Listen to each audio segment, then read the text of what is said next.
Doctor Ushma skin and hair క్లినిక్లో మీ చర్మం, జుట్టు సమస్యలకు సరికొత్త పరిష్కారాలు అందిస్తున్నాం. మొటిమలు, చర్మ దురద, వయసు కారణంగా వచ్చే చర్మ సమస్యలు లేదా జుట్టు సమస్యలైనా మేము మీకు సరైన చికిత్సను అందిస్తాం.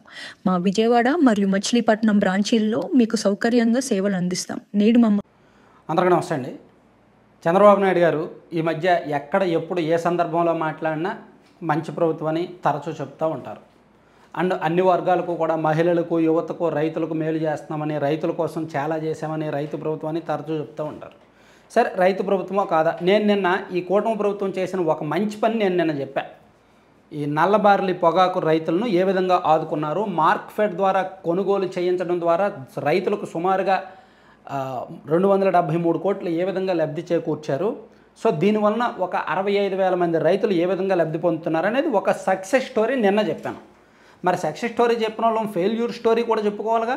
ఈ ఫెయిల్యూర్ స్టోరీ కూడా ఎక్కడదో కాదు, సాక్షాత్తు సీఎం చంద్రబాబు నాయుడు గారి సొంత జిల్లా ఉమ్మడి చిత్తూరు జిల్లా పరిధిలో రైతులదే. రాష్ట్ర వ్యాప్తంగా కూడా మనకు ప్రాంతాల వారీగా కొన్ని మామిడి బాగా ఫేమస్. నూజివీడు వచ్చేసరికి నూజివీడు రసాలు బాగా ఫేమస్.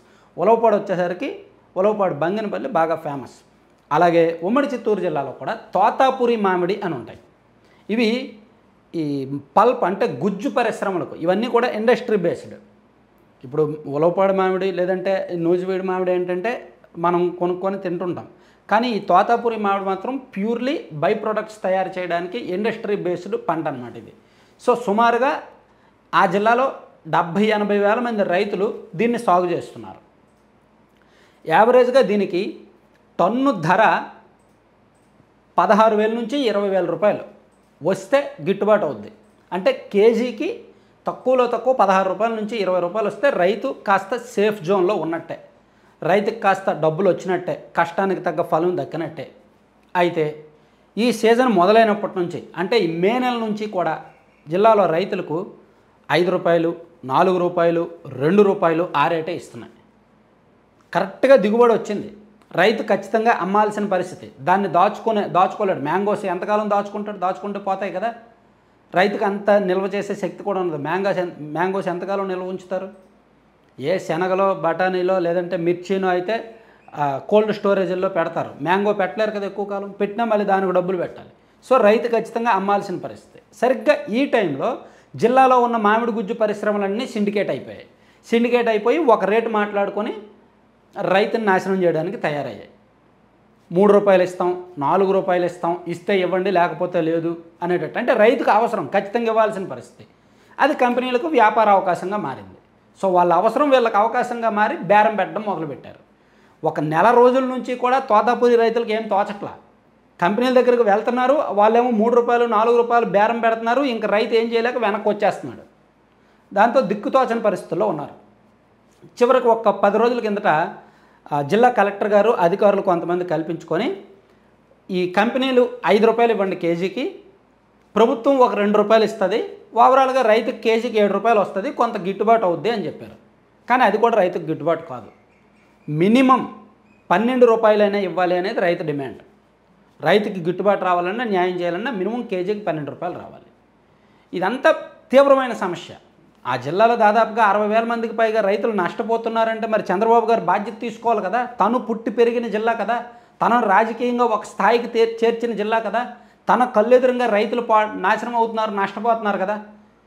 ఇదంతా జరుగుతుంటే సరే, చంద్రబాబు నాయుడు గారు మీటింగులు అయితే పెట్టారు. పొగాకు గురించి, కోకో గురించి, మామిడి గురించి ఒక 7-8 సార్లు మీటింగులు పెట్టి కంపెనీలకు చెప్పారు, ఏమయ్యా కొనండి అయ్యా, రైతులు నష్టపోతున్నారు, మీకు కూడా కావాలి కదా ప్రొడక్టు, కాబట్టి కొనండి అని ఏదో వాళ్ళకి చెప్పాల్సినట్టు చెప్పారు. కానీ కొనుగోలు చేయట్లా. ఈ పొగాకు సమస్య సాల్వ్ అయింది తప్ప కోకో అండ్ మ్యాంగో సమస్య సాల్వ్ అవ్వట్లా. పొగాకు సమస్య ఎందుకు సాల్వ్ అయింది? అక్కడ ఎమ్మెల్యే సాంబశివరావు గారు ఇనిషియేషన్ తీసుకున్నాడు, ఆయన తన నెత్తి మీద వేసుకున్నాడు. కానీ ఇక్కడ చిత్తూరు జిల్లాలో అలా నెత్తి మీద వేసుకునే నాయకులు ఎవరూ లేరు టీడీపీలో. ఈవెన్ కోకో విషయంలో కూడా నెత్తి మీద వేసుకునే నాయకులు ఎవరూ లేరు.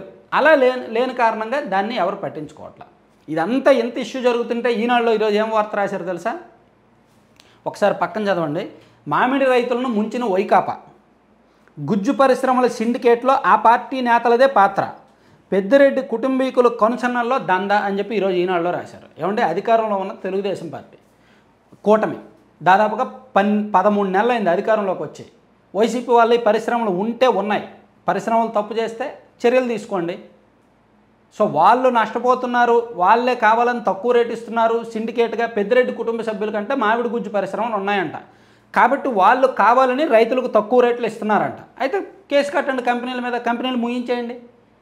లేదా వేరే కంపెనీలు, కర్ణాటకలో రైతులు ఉంటారుగా, కర్ణాటకలో కొంచెం మంచి రేటు వస్తుందిగా కర్ణాటకలో ఇచ్చేయండి, తమిళనాడులో కొంచెం మంచి రేటు వస్తుందిగా తమిళనాడులో ఇచ్చేయండి. సో ఇక్కడ మామిడి రైతులను ముంచిన వైకాపా అన్నప్పుడు వైకాపా మీద చర్యలు తీసుకోండి, లేదా ఆ కంపెనీల మీద చర్యలు తీసుకోండి. సో ఇక్కడ పెద్దిరెడ్డి గారి కుటుంబ సభ్యులు వాళ్ళే ఎక్కువ కంపెనీలు వాళ్ళే కావాలని మోసం చేస్తున్నారు అని చెప్పే ప్రయత్నం ఈనాడు చేస్తోంది. మేబీ ఇది నిజం అవ్వచ్చు, కాకపోవచ్చు, కానీ అలా నిజంగా జరిగితే వాళ్ళ మీద చర్యలు తీసుకొని రైతులను మోటివేట్ చేయాలి. ఇదిగో మీరు పెంచి పోషించిన నాయకులే మిమ్మల్ని మోసం చేస్తున్నారు, కాబట్టి ఈసారి కర్ణాటకలో అమ్ముకోండి అని చెప్పాలి.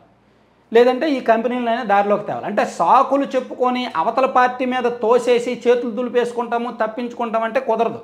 బహుశా టీడీపీ మీడియా వల్ల ఆ ప్రయత్నం చేస్తున్నారేమో, వైసీపీ మీదకి నెట్టేసి తప్పించుకునే ప్రయత్నం చేస్తున్నారేమో. అక్కడ అంతిమంగా రైతు నష్టపోతున్నాడు అనేది గుర్తుపెట్టుకోవాలి. Thank you.